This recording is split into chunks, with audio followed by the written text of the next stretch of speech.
సాయంకాల సమయములో సంధ్యాదీపారాధనలో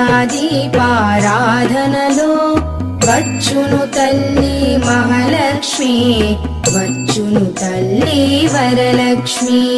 కాళ్లకు గజ్జెలు కట్టింది, మెడలో హారము వేసింది, పిలచిన వెంటనే పలికింది, అడిగినదంతా ఇచ్చింది.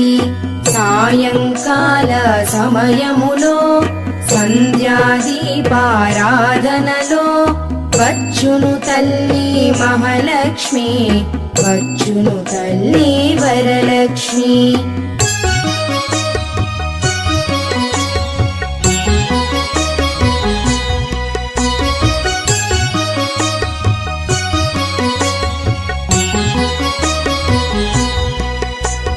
ధనములని